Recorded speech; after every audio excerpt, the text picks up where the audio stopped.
صل على محمد وعلى آل محمد كما صليت على إبراهيم وعلى آل إبراهيم إنك حميد مجيد اللهم بارك على محمد وعلى آل محمد كما باركت على إبراهيم وعلى آل إبراهيم إنك حميد مجيد اللهم صل على محمد النبي الأمي وعلى آله وسلم تسليما الحمد لله সমগ্র তারিফ সমস্ত প্রশংসা সেই মহান করুণাময় আল্লাহ রাব্বুল আলামিনের জন্য যে আল্লাহ তাআলা আমাদেরকে বড় ভালোবেসে দয়া ihsan করে দুনিয়ার মধ্যে নির্বাচন করে ঈমানওয়ালা বানিয়েছেন সেই রব্বে করিম আমাদেরকে শেষ নবী জনাব মুহাম্মদ রাসূলুল্লাহ সাল্লাল্লাহু আলাইহি ওয়াসাল্লামের উম্মতের অন্তর্ভুক্ত করেছেন।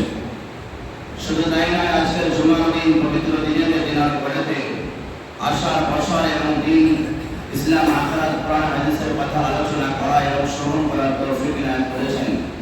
তাই সেই রব্বে আরহামুর রাহিমের দরবারে শুকরিয়া শুরু করি আলহামদুলিল্লাহ। তারপর প্রাণে বিশ্বের নবী মুহাম্মদ আরবি সাল্লাল্লাহু আলাইহি ওয়াসাল্লাম তার শানে আমরা কয়েকবার দরুদ শরীফ পেশ করলাম আর একবার করে ছোট্ট দরুদ সাল্লাল্লাহু আলাইহি ওয়াসাল্লাম। আজিজ বুজুর্গানে দিন, মুসল্লিয়ান ইকরাম, দিনদারি তাকবীর, আল্লাহ রাব্বুল আলামিনের আদেশ যে বান্দা হে ঈমানদার বিশ্বাসী বান্দাগণ, তোমরা নিজেকে এবং নিজের পরিবার পরিজনকে জাহান্নামের আগুন থেকে বাঁচাও।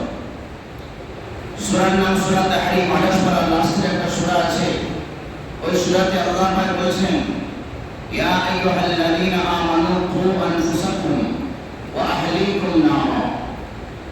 তুমি হে বিশ্বাসী বান্দাগণ, কু আনফুসাকুম, তুমি তোমার নিজেকে, নিজের নফসকে, মানে নিজেকে, ওয়া আহলিকুম, এবং তোমার পরিবার পরিজনকে বাঁচাও জাহান্নামের আগুন থেকে। নারা, জাহান্নামের আগুন এর ব্যাখ্যা বিশ্লেষণ আল্লাহ পাক কোরআন কারীমের আয়াতের মধ্যে দিচ্ছেন, আকুদুহান নাস ওয়াল হিজারা, যে জাহান্নামের আগুনকে ইন্ধন দেওয়া হবে দুটো প্রকৃতি দিয়ে, দুটো বিষয়, দুটো জিনিস দিয়ে।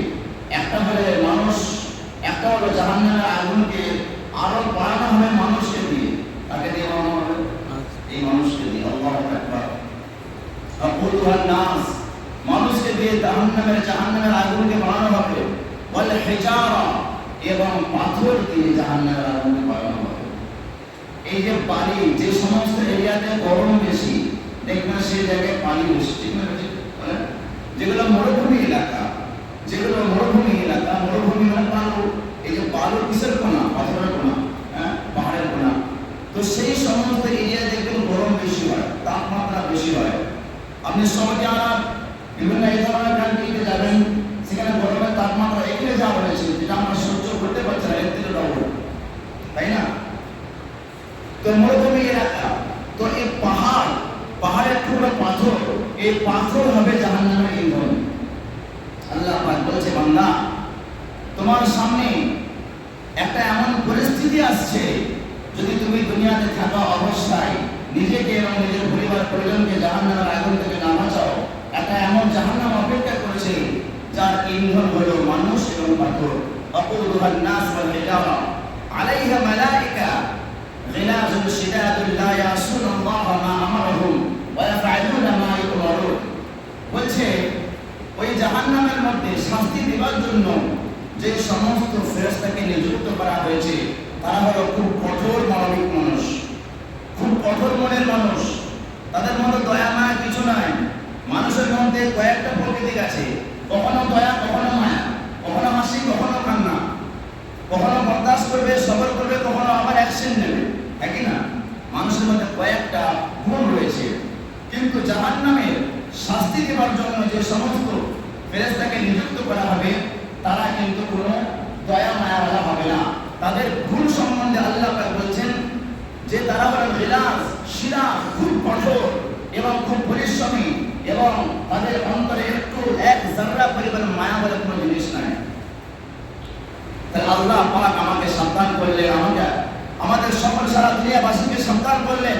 এই যে দাওয়াতের কাজ, এই যে দিনের কাজ, এর উদ্দেশ্য, মুখ্য উদ্দেশ্য হলো, আমি আগে বলেছিলাম, আজকে আরো ব্যাখ্যা করে বলছি যে সারা দুনিয়াতে যদি আমি না বিচরণ করে দেখি যে পৃথিবীর অবস্থা কোন অবস্থায় রয়েছে, কোন পরিস্থিতি রয়েছে, তাহলে আমি কিন্তু বুঝতে পারবো না যে দিনের দাওয়াতের কাজ এবং মানুষের কাছে আহ্বান পৌঁছাবার কাজ, কোরআনের আহ্বান পৌঁছাবার কাজ কতটা জরুরি।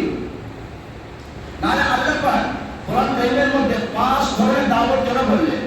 1 নম্বর নিজেকে বাঁচাও, 2 নম্বর নিজের পরিবার পরিজনকে বাঁচাও, তারপরে কি বলছে অন্য স্থানে আল্লাহ পাক বলছে ওয়ানজির আশিরাতাকাল আকরাবিন, তুমি তোমার পরিবার পরিজন বাদ দেওয়ার পরে তোমার যত আত্মীয় স্বজন রয়েছে, দূরবর্তী আত্মীয়, নিকটতম আত্মীয়, মামাতো ভাই, খালাতো ভাই, ফুফুতো ভাই, চাচাতো ভাই, হ্যাঁ, এই যত লেভেল যত আত্মীয় রিলেটিভ সমাজ রয়েছে, এই রিলেটিভ সমাজের মধ্যে দাওয়াত দেওয়ার হুকুম কে দিয়েছেন বলেন? কে দিয়েছেন? আল্লাহ দিয়েছেন। আমি কোনো পরিবারে গিয়েছি, কোনো অপারেশন বাড়িতে গিয়েছি, কোনো বিয়ে বাড়িতে গিয়েছি, কোনো দেখাশোনায় গিয়েছি, কোনো মাইয়ের বাড়ি গিয়েছি, যদি আমি দেখি সেখানে শরীয়তের বিরুদ্ধে কোনো কাজ চলছে বা পন্থা অনুযায়ী কাজ করছে, আমার যখন সঠিক জানা হয়ে যাবে, আমি যখন একজন মুফতি সাহেবের কাছ থেকে সার্টিফিকেট নিয়ে নিয়েছি যে এটা আমি শুনে নিয়েছি এটা পারফেক্ট, এটা ভুল, এটা সঠিক, তাহলে আমার দায়িত্ব হলো সেই সঠিক জিনিসটা তাদের কাছে পৌঁছে দেওয়া। যদি আমি না পৌঁছাই, আমার চোখের সামনে সে ভুল আচরণ করেছে, শরীয়ত বিহীন কাজ করেছে, তাও যদি আমি না তাকে দাওয়াতটা পৌঁছাই, তাহলে আমি ওই যে সে ভুল বা অন্যায় কাজটা করছে, আমি সেই কাজের সাপোর্টকারী হয়ে গেলাম। কি হয়ে গেলাম? সাপোর্টকারী হয়ে গেলাম। কথা বুঝে আসছে? তাহলে 3 ধরনের দাওয়াত। 1 নম্বর কি হলো? নিজেকে দাওয়াত, আগে নিজেকে দাওয়াত দিতে হবে। আমি ঠিক নাই, সারা দুনিয়ার লোককে বলে বেড়াচ্ছে, আমার কথা অ্যাকশন হবে? হবে না। তোমার নিজের ঠিক ঠিকানা নাই, তুমি লোককে বলে বেড়াচ্ছ। আর দ্বিতীয়, নিজের পরিবার পরিজনকে দাওয়াত, তৃতীয় আত্মীয় স্বজনকে দাওয়াত। তারপরে বলছে লিতুনজিরা, অন্য স্থানে আল্লাহ পাক বলছে লিতুনজিরা উম্মুল কুরা, যে তুমি গ্রামবাসীকে দাওয়াত দাও। এই যে গ্রামবাসীকে দাওয়াত দেওয়া, এটা আমাদের সাপ্তাহিক যে একটা গাছ বলে একটা দাওয়াত হয়, এটা কেন প্রতিটা বিষয় যে লেভেলে হোক মানুষকে বিচরণ করতে হয়। বিচরণ না করলে কিন্তু তার মার্কেটিং না করলে ব্যবসা করা যায় না। যে ব্যবসা করতে চাইবে তাকে মার্কেটিং করতে হবে। আমি যদি রাজনীতি করি, আমি ভালো বলতে রাজনীতি করতে পারবো না, আমার করতে হবে, মানুষের দৌড়ে পৌঁছাতে হবে, তবে মানুষকে বোঝাতে পারবো। তাহলে মার্কেটিং বলেন আর পলিটিক্স বলেন, বিজনেস বলেন, এডুকেশন বলেন, যে কোনো লেভেলে কথা বলেন, আপনাকে ঘুরতে হবে, তাহলে ঘুরতে হবে। না করলে আপনার ফলোয়ার্স বাড়বে না, আপনাকে মানুষ আপনাকে তুচ্ছ ভাববে, আপনার কদর মানুষ বলবে না। আগে নিজের কদরকে বিলীন করতে হবে, তবে আপনার মানুষ কদর বুঝবে। তাহলে এই যে গ্রামবাসী, এই যে সারা দুনিয়া দাওয়াতের নামে যে কাজটা চলছে, এটা কোনো চাহিদাই কোরআন কারীম বিহীন, কোরআন কারীম বিদ্বেষী ব্যাপার নয়, বরং কোরআন কারীমের মোতাবেক এবং তার ফরমান অনুযায়ী সারা বিশ্বের লেভেলে কাজ হচ্ছে।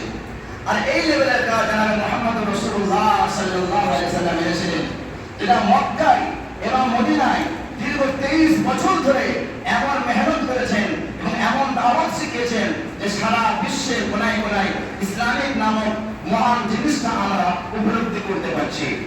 কিন্তু জেনে রাখা দরকার, আমি যতই উপলব্ধি করি না কেন, আমি যে কোনো বিষয় আমি বড় প্রবলি পেয়ে গেছি, যদি সেটাকে আরো মেহনত না করি, সে রাজার পান্ডারা কি হয়ে বলেন শেষ হয়ে যাবে। আমি সাহাবার সন্তান, আমি আল্লাহ ওলির সন্তান, আমি পীর কামেলের সন্তান, আমি ইমাম সাহেবের সন্তান, আমি ডক্টরের সন্তান, ডক্টর হয়ে যাবো না, ডক্টরে পড়তে হবে। আমি পীর সাহেবের সন্তান, আমি পীর সাহেব হয়ে যাবো না, আমাকে আল্লাহর ওলি হতে হবে, আমল করতে হবে।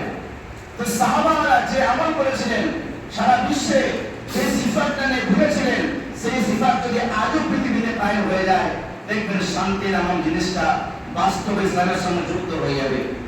আর বহু মানুষ বলে ইসলামকে ভালোবাসে, মুসলমানকে নয়, বলে কিনা? ইসলামকে ভালোবাসে কিন্তু মুসলমানকে নয়। মুসলমানের আচার, মুসলমানের আখলাক, মুসলমানের ব্যবহার এমন তারা দেখছে, যদিও সব নয়, কিছু মুসলমান করলে সবারই কিন্তু বদনাম হয়ে যায়। কিছু মুসলমানের আচরণের কারণে, ব্যবহারের কারণে সমস্ত গোষ্ঠীগুলো তারা আমল করেছে। যদি কাউকে জিজ্ঞাসা করা হয় যে মুসলমান কেন হয়েছে, মুসলমানকে দেখে বলে না, ইসলামকে দেখে। তাকে দেখে বলেন ইসলামকে দেখে। ইসলাম একটা সুন্দর এমন জীবন আদর্শ যার মধ্যে মাফ করার জজবা শেখানো হয়, যার মধ্যে সুন্দর আখলাক শেখানো হয়, আর যার মধ্যে একে অপরের হককে পরিপূর্ণ করা শেখানো হয়। আজ সারা দুনিয়াতে যত ঝগড়া এই জন্য যে একে অপরকে মাফ করতে আমরা শিখিনি। আমরা একে অপরের মর্যাদা দিতে পারিনি, আমরা একে অপরের সম্মান দিতে পারিনি। যখন আমরা একে অপরের সম্মান দিতে পারছি না, যাকে ইকরাম বলা হয়, ইকরামের দ্বিতীয় নাম আখলাক। যখন আমার মধ্যে আখলাক ইকরাম আসবে না, ততক্ষণ কিন্তু আমি পরিপূর্ণ ইমানদার হতে পারবো না। জনাবে রাসূলুল্লাহ সাল্লাল্লাহু আলাইহি সাল্লাম যতটা দিনের দাওয়াত দিয়েছেন মুখের দ্বারা, তার থেকে বেশি দাওয়াত দিয়েছেন আখলাকের দ্বারা। কিসের দ্বারা বলেন? আখলাকের দ্বারা। দেখেন আজ সারা বিশ্বে আমাদের এই ভারতবর্ষে আমরা কত গর্বিত। একটা কারণ আপনাকে শোনাবো যে এই গত বছরে একটা দ্বিতীয় সালের জামাত বাইরে গিয়েছিল। কত সালের জামাত? দ্বিতীয় সাল। এক সাল জামাত তারা আগে ঘুরে এসেছিলেন। আমরা 3 দিন জামাত যেতে পারি না। হ্যাঁ, বছরকে বছর উঠে যাচ্ছে, কেন উঠে যাচ্ছে? 3 দিন জামাত আমাদের হয় না, তাই কি না? 3 দিন জামাত আমরা যেতে পারি না। অ্যাক্সিডেন্ট গেলে তো মানে বিশাল ব্যাপার হয়ে গেল। আর 4 মাস দিলে তার কথাই নয়। তাহলে যদি আমরা কোরবানি দিতেই পারছি না, আর এই সালে কারা বেরোচ্ছেন, সালে কারা বেরোচ্ছেন যারা 14 বছর, 13 বছর, 15 বছর, 16 বছর আলেমে দ্বীন হয়েছে, মাওলানা হয়েছে, মুফতি হয়েছে, আদিব হয়েছে, কারি হয়েছে, সমস্ত মানুষ সম্বন্ধে জ্ঞান লাভ করেছে। আচ্ছা বলুন, এই ধরনের মানুষ জামাতে পাওয়ার কি কাজ আছে, কি দরকার আছে? তারা তো না আমার সারা জীবন চলে যেত। তাদেরকে একবার আমরা জিজ্ঞাসা করবো তুমি জামাতে কেন বার হয়নি, তার তো প্রয়োজন নাই। কিন্তু বার হচ্ছে কেন? আজ সমাজের অবস্থা দেখে। আজ সমাজের কি অবস্থা, আজ সমাজের সারা বিশ্বের অবস্থা কি, যদি আপনারা শোনেন আশ্চর্য হয়ে যাবেন। আমার দাদা, নিজের দাদা, এই বছরে মুফতি ইনামুল হাসান জামাতে বার হয়েছিলেন 3য় সাল। 1 সাল আগে দিয়েছিলেন, আবার 3য় সম্পূর্ণ 1 বছরের জন্য জামাতে গিয়েছিলেন। বলা সহজ, শোনার জন্য কঠিন। আর তার কত কষ্ট হয়েছে, কি হয়েছে তা আমি জানি, আমি বুঝতে পারি। যখন 1 সাল জামাতে গিয়েছেন, তো বিশ্বে একটা দেশ আছে যার নাম হলো আপনার মরক্কো। কি নাম? মরক্কো। এই মরক্কো যখন জামাতে ছিলেন, ওই যে মরক্কো জামাতে থাকা অবস্থায় ওখানে কেমন ধরে জামাতে হয়, ওই যে করোনা কালে আগে বিশ্বের বিভিন্ন দেশে যে মার্কাজ আছে, ভালো করে বোঝেন, বিশ্বের এই নিজামুদ্দিন মার্কাজ আমাদের ভারতবর্ষে এই যে দিনের কাজকে আবার নতুন ভাবে সব থেকে লো লেভেলের মানুষের কাছে বার করতে হয়। লো লেভেল, যারা জ্ঞানা খাচ্ছে, মদে ছুপে আছে, জোয়ার সাতটা আড্ডায় ডুবে পড়ে আছে, সুদ ঘুষে ডুবে আছে, এক একটা ব্যক্তির কাছে যে মেহনত, এটা কারা করেছে বলেন? এটা আবার তার তাবলীগওয়ালা। এটা কোনো স্পেশাল গোষ্ঠীর নাম নয়, এটা কোনো ফিরকার নাম নয়। ও মানুষ ফিরকাতে রক্ষা করে। যদি ফিরকা দেওয়া হয়, জানাবে রাসূলুল্লাহ সাল্লাল্লাহু আলাইহি ওয়াসাল্লাম শুধু নয়, সমস্ত নবীর একই কাজ ছিল, কি? মানুষকে ভালো কাজের দিকে করা, আহ্বান করা। যারা ভটকে গেছে, যারা গুমরাহ পথে হয়ে গেছে, আর এই পথে এই রাস্তায় গেলে কোনো বিতর্কিত চলে না, কোনো চলে না, কোনো বিতর্কিত নাই। তার সঙ্গে কেউ ঝগড়া করবে না, কোনো মহাজারা বাহাস চলবে না।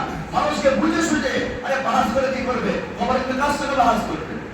দিন শুধরাও, ইমান শুধরাও, নিজেকে শুধরাও। সারা জীবন তুমি সারা জীবন এত দামি জীবন পেলে আমরা 10 টাকা সোনার বস্তু করতে পারলে না, 2 টাকা শুদ্ধ হবে নামাজ পড়তে পারলে না, তো তোমার জীবনের দামটা কি হইল? এই সারা বিশ্বে এটাই মেহনত হচ্ছে। এই সব থেকে পিছিয়ে পড়া মানুষ। আজ আপনি আশ্চর্য হয়ে যাবেন। আপনি কি জানেন বিশ্বে এমন কোন দেশ আছে যেই দেশে 100% নামাজি? আপনার কি মনে হয় আছে? এরকম মনে হয়? আপনার নাই বলবেন, কি বলবেন? কি বলবেন? যে 100% নামাজি, এর উত্তর নাই আসবে। কিন্তু আপনাকে হ্যাঁ বলবো আজকে। কি বলবো আপনাকে? বিশ্বের একটা দেশের নাম আপনাকে যদি বলবো, আর ওটা কোনো মিডিয়ার দ্বারা খবর আসেনি, কোনো সূত্র দ্বারা খবর আসেনি, ডাইরেক্ট সেখানে জামাত দিয়ে।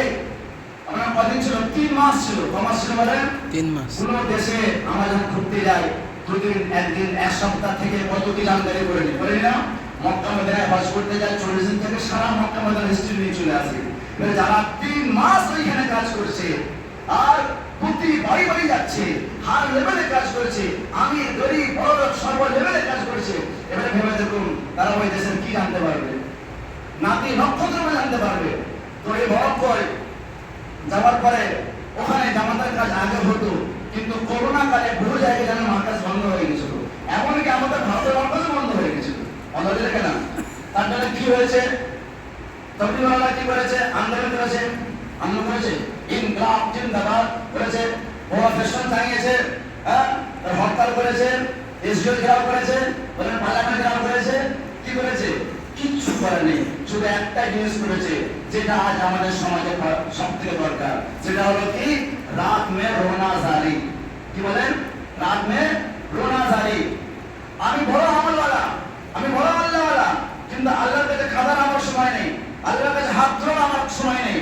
যে না কেন চোখের পানি যদি আমি না ফেলি, তাহলে আমার ইবাদতগুলো সঠিকভাবে পৌঁছানো মুশকিল আছে। আমি একটা কন্ট্রাক্টর, আমি একটা ঘরের কন্ট্রাক্ট নিয়েছি বা ঘর নির্মাণ করেছি, আমি ঘরের মিস্ত্রি, ইট এনেছি, বালি এনেছি, সিমেন্ট এনেছি, রড এনেছি, সব মিক্স করেছি, আর বলছি পানি দেবো না। কি দেবো বলেন? ভালো বলবেন, কি দেবো না? পানি তো ফ্রি, করতে কি হবে? এত দামি রড, এত দামি বালি। আচ্ছা বলবেন পানি ছাড়া চলবে? বলেন পানি ছাড়া চলবে? হ্যাঁ, পানি ছাড়া সে পানি ফ্রিতে পাওয়া যায়, আর কি হোক ওই পানি ছাড়া কিন্তু ওই রড, সিমেন্ট, রেস্টুরেন্ট বা বালি কিন্তু ছুটতে পারে না। সারা সারা ভারতবর্ষে নয়, সারা দুনিয়াতে মাদ্রাসার জন্য দেওয়া হলো কি সূরা পড়ে? সূরা নূর পড়ে, না সরি, সূরা নূর আর কলম পড়ে। কি পড়ে বলেন? তো আপনারা অনেকে জানেন না, আপনারা তো অনেকে খবরই রাখেন না যে মার্কাজ করার জন্য কি করা হয়েছে। গোপনে আন্দোলন, আল্লাহর কাছে নালিশ। কাদের নালিশ বলেন? আল্লাহর কাছে। আয় আল্লাহ, তুমি সব পারো, তুমি মার্কাজকে চালিয়েছো, বিশ্বের 1 নম্বর মার্কাজ করেছো। আজ এই দেশ থেকে, যেই দেশে কাজ হয়নি, সারা বিশ্বের প্রায় বেলা তুমি ইসলামকে ছড়িয়েছো। আজ সেই মার্কাজ বন্ধ হয়েছে, তাও মিথ্যা তোকমা লাগিয়ে। কি লাগিয়ে বলেন? মিথ্যা তোকমা লাগিয়ে, যে এর দ্বারা ভাইরাস ছড়াচ্ছে, এর দ্বারা করোনা ছড়াচ্ছে। এইভাবে তোকমা মিথ্যা কেস দিয়ে যখন তাকে মার্কাজকে বন্ধ করে দেওয়া হলো, সারা দুনিয়ার মধ্যে সূরা নূর আর কলম একটা এমন পাওয়ারওয়ালা সূরা, যে কোনো কঠিন থেকে কঠিন বিপদে যদি মানুষ পড়তে থাকে, তার সেই বিপদ অবশ্যই সামনে বলে সুবহানাল্লাহ। সুবহানাল্লাহ। একটা দেশে 300 বার, 1000 বার করে সূরা কলম পড়া হয়েছে। যখন দোয়া হয়েছে, আল্লাহ পাক সেই মাদ্রাসা করে দিলেন, খুলে দিলেন। তো বলার উদ্দেশ্য, যখন ওই জামাতটা আপনার ওই মরক্কোতে গেল, যাওয়ার পরে মেহনত হলো, এত মেহনত হলো, এত মেহনত হলো যে ওই মরক্কোতে অল্প দিন ছিল, আর অল্প দিনের মধ্যে 4 মাসের 10 খানা জামা বার হয়েছে। সুবহানাল্লাহ। 4 মাসের 10 খানা জামা বার হয়েছে, আর মাস্তুরাতের মিনিমাম 8-10 খানা উপরে জামা বার হয়েছে। মাস্তুরাত মানে মেয়েদেরকে নিয়ে। আমার বলে মেয়েদেরকে না বার করতে হবে, মেয়েরা তো ঘরে থাকবে। আচ্ছা বললো আজকে মেয়েরা কি ঘরে আছে? বলেন আজকাল মেয়েরা কি ঘরে আছে? বাজার করবে, বউ করবে, শপিং এ যাবে, বউ যাবে, গিফট কিনবে, বউ যাবে, বউ রং দেবে, বউ যাবে। মেয়েরা তো বার হয়েই গেছে, ওকে আর ভিতরে ঢোকানো যাবে না। যখন বার হয়ে গেছে, যখন বাইরে থাকতে যাবে, দিন শিখে যাবে, তার মেহনত চলছে। যেন বাইরেও থাকবে, দিন শিখবে।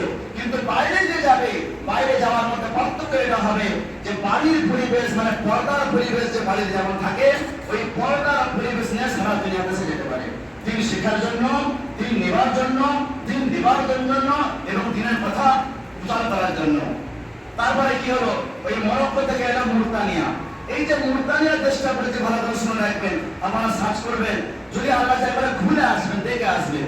যে দেশের কথা বলছি, মুফতি ইমাম হাসান বললেন যে ওই দেশের কাজ বলতে, গত সপ্তাহে ক্যারি রোডের জুম্মাবান বলতে যে উনি একটা বায়ানটা করেছিলেন। তার আগে আমি দিনাতের মশারাতেও শুনেছি বায়ানটা। উনি বললেন যে ওইখান থেকে যখন মুরতানিয়ার দেশে এলাম, বড় আজব ব্যাপার, শুনলে আশ্চর্য হয়ে যাবেন। আমাদের শিক্ষার বিষয় রয়েছে, কয়েকটা বিষয় শিক্ষার বিষয় রয়েছে। 1 নম্বর কথা হলো, যখন ওই দেশে গেলেন, দেখছেন ওই দেশে 100% মধ্যে 80% হচ্ছে মরুভূমি এলাকা। প্রথম কথা এটা। প্রথম কথা কি বলেন? 100 মধ্যে 80% কি এলাকা? মরুভূমি এলাকা। পানির বিশাল সংকট, আর এত গরিবিও আছে, আর মালদারিও আছে। যে গরিব খুব গরিব, যে মালদার কেমন খুব বিশাল মালদার।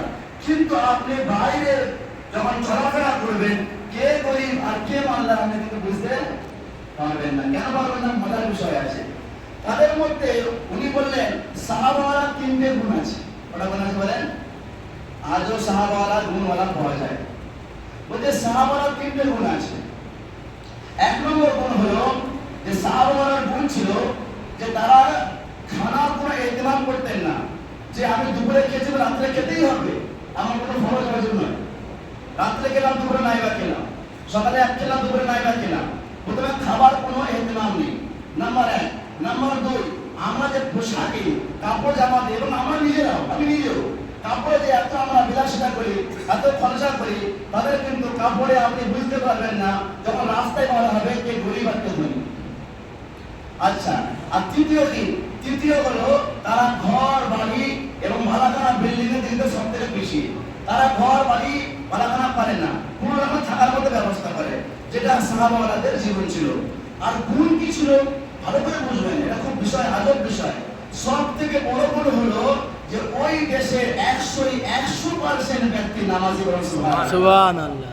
100% ব্যক্তি নামাজি। বলছে যে ওখান থেকে ওই মুরতানিয়া থেকে একটা নতুন জায়গায় জামাত নিয়ে যাচ্ছিলেন সিনামুল হাসান। বলছে 800 কিলোমিটার রাস্তা। কত কিলোমিটার রাস্তা? 800। মাঝখানে 4 বার হোল্ড করতে হয়েছে, জোহরের জন্য, আসরের জন্য এবং আপনার মাগরিব ইশার জন্য। যখন হোল্ড করা হলো, কিসের জন্য হোল্ড? আমাদের হোল্ড হয় পেশাব পায়খানার জন্য, আমাদের হোল্ড হয় দুটো খাবার জন্য, ঠিক না বেটি? আর তাদের হোল্ড হচ্ছে বলে নামাজ পড়ার জন্য। আল্লাহু আকবার। বলছে ওই যে হোল্ডটা হলো, ওই হোল্ডের মধ্যে ড্রাইভার, কন্ডাক্টর, মালিক, প্যাসেঞ্জার, বয়স্ক, মহিলা, বাচ্চা, বাচ্চি সকলে ওযু করে নামাজ দাঁড়িয়ে গেলেন। সুবহানাল্লাহ। আজও পৃথিবী কায়েম আছে, আমাদের জন্য নয়। আজও পৃথিবী সুন্দরভাবে চলছে, তবে আমাদের জন্য নয়। এই ধরনের সাহাবাওয়ালা গুণ এখনো জীবিত রয়েছে। আর তাদের আখলাক, আল্লাহু আকবার। বলছে একজন দামি গাড়ি নিয়ে যাচ্ছে সামনে, ভালো করে বোঝেন, আমাদের তো বজ্রপাত পড়ে যাবে। একজন দামি গাড়ি নিয়ে যাচ্ছে, স্পিড তো আর মাপা যায় না সবসময়। হঠাৎ করে যেতে গিয়ে একজনের গাড়িতে ধাক্কা লেগে গেল, তার পিছনে ফেসটা পুরো উড়ে গেল, দুজনে গাড়ি রুখে দিল। দুজনে কি করলো? গাড়ি রুখে দিল। রুখে যে ধাক্কা মেরেছে, সে সামনে যে ড্রাইভারকে বলছে, আসসালামু আলাইকুম সাফিনি ইয়া আখি, আসসালামু আলাইকুম, তুমি আমাকে মাফ করে দাও। কি বলছে? তুমি আমাকে মাফ করে দাও। যদি আমার ইন্ডিয়ান হতো কি হতো? তাহলে মাফ পরে হবে, আগে গ্যারেজে চলো। কি হবে? বস্তু আমি আগে গ্যারেজে চলো, গ্যারেজে আদান প্রদান হবে, তারপরে মাফ। সে হবে না, মাফের চিন্তা করে ফ্রি পয়সা, আগে গ্যারেজে চলো। তো বড় আজব ব্যাপার, বলে আমরা চোখে দেখলাম তিনি আরবিতে বললেন সাফিনি, আমাকে মাফ করে দাও। সে বলতো সাফাহতুকা ইয়া আখি, আমি তোমাকে মাফ করে দেব। সুবহানাল্লাহ। আল্লাহু আকবার। আর আপনি ভাবছেন ওই দেশের খাবারটার ব্যবস্থা নেই, তবুও খায় না। খাবারের এমন ব্যবস্থা আছে, বলছে একটা মানুষকে জিজ্ঞাসা করা হচ্ছে, বাবু ভাই তোমার কি আছে, তোমার তো ঘর বাড়ি ভালো দেখছি না, আর এই ছেঁড়া ড্রেস পরে আসছো, আর কোনো রকম যখন বাইরে ভালো হচ্ছে একটা রুটি খেয়ে চলে যাচ্ছ, দুপুরে খাচ্ছ না, রাত্রে এসে খাচ্ছ। বলছে দেখো বাবু আমার বেশি কিছু নেই। তাহলে কি আছে? বলে 5,000 ছাগল আছে। কি বলছে বলেন? 5,000 ছাগল আছে। গল্প বলছে না, এখন বাস্তব আল্লাহর ঘরে। বলছে আমার কত ছাগল আছে? 5,000 ছাগল আছে। 5,000 ছাগল এটা অল্প? বলে এটা অল্প। 1,000 20,000 ছাগল আছে, যারা বড়। বলছে আর কি আছে? বলে মাত্র ওই 1,000 মতো গরু আছে। কি আছে? উট কত আছে? বলে 500 খানা গরু আছে। তারা বলে যার 500 খানা উট আর 2,500 গরু আর 5,000 ছাগল, তার ঠাটপাট কেমন হওয়া দরকার বলেন? তার ঘর বাড়ি কেমন হওয়া দরকার? কিন্তু সাহাবারা সিফাত, সাহাবারা যদি কোনো জিনিস নমুনা দেখতে হয়, তাহলে এটার কথা হবে মুরতানিয়াতে। আর সব থেকে যেটা আমাদের চিন্তার বিষয়, এটা আমাদের চিন্তার বিষয়, সব থেকে সংকট সেই দেশে হলো পানির সমস্যা। কি সমস্যা বলেন? পানির সমস্যা। বলে আশ্চর্য হয়ে যাবেন, ওখানে মানুষ 10 দিন 12 দিন 13 দিন গোসল করে না, শখে, মজবুরিতে। কিসে বলেন? মজবুরিতে। এই যে দেখছেন পানির বোতলটা, এতে কত পানি আছে? কত পানি আছে? 1 লিটার পানি। একজন 100 করে 1 লিটার পানি আনলো, এসে বলছে, আমার দাদা জিজ্ঞেস করছে, মা তাফালু হাযা, এটা কি করবে? বলে আত্তাসিলু হাযা বিসাবুন, আমি সাবুন দিয়ে গোসল করব। আল্লাহু আকবার। 1 বোতল পানি দিয়ে সাবান দিয়ে কি করবে সে? আমাদের কাছে ওযুও হবে না এটা। আমরা ওযু করার সময় যদি ওযু করে 1 লিটার পানিতে 4 লিটার পানি নষ্ট হয়, ঠিক না বেটি? হ্যাঁ, সব থেকে যদি পানি অপচয় করা হয় সেটা হচ্ছে আমাদের ইন্ডিয়াতে, আমাদের ভারতে। এত আমরা পানি অপচয় করি, কারণ পানির নিয়ামত আল্লাহ আমাদেরকে ভরপুর দিয়েছে। আর যখন যাকে যে নিয়ামতটা বেশি করে দেওয়া হয়, সেই নিয়ামতের গুরুত্ব আমরা দিতে পারি না। আমরা দেখছি আমাদের পানিতে আমাদের নদী রয়েছে, আমাদের সাগর রয়েছে, বড়সড় পানি রয়েছে, ভিড়ি পাচ্ছি, আবার 100 টাকার কল দিয়েছে, কি ব্যাপার কি আছে? দেখেন, তুমি যদি সমুদ্রের মাঝখানে যদি থাকো, আর যদি 7 সমুদ্র যদি থাকো, তাও অজু করার সময় অপচয় করতে কি আছে বলেন? কি আছে বলেন? নিষেধ করা হয়েছে।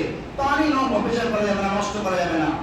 তো এত সংকট পানি, ওই যে পিপাসিত যখন আমরা হয়ে যাই, শুদ্ধ পানি কিন্তু আমরা পেতাম না।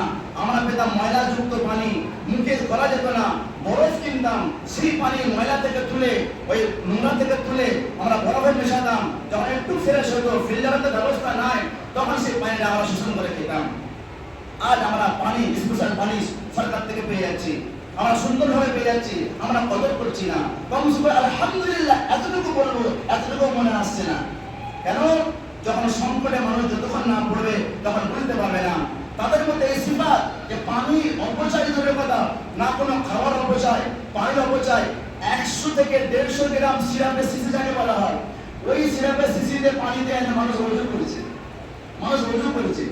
আমাদের সাথীরা বলছে, যারা গিয়েছিলেন তারা বলছে আমরা তো হাত ধুতে সব পানি শেষ হয়ে যাবো, শুধু হাত ধুতে সব পানি শেষ হয়ে যাবে। বোঝা গেল যদি আমরা আল্লাহ, ওই জন্য আল্লাহ কোরআন কারিমে বলছেন কুল সিরু ফিল আরজ, তোমরা দুনিয়াতে ঘুরে ঘুরে দেখো কাইফা কানা আকিবাতুল মুত্তাকিন, ঈমানওয়ালার কি পরিণতি হয়েছে, কি ঈমানওয়ালাকে আমি কেমন সম্মান দিয়েছি, ওয়া কাইফা কানা আকিবাতুল মুকাজ্জিবিন, এবং যারা বেঈমান তাদের অবস্থা আমি কি করেছি। যারা বেঈমান তাদেরকে আল্লাহ পাক একটা পৃথিবীতে একটা সমুদ্র আছে, সেই সমুদ্রের কালো পানি আল্লাহ পাক পুরো বস্তিকে উল্টে দিয়েছিলেন। যদি আমরা দুনিয়াতে ঘুরি আর দেখি তবেই তো বুঝতে পারবো।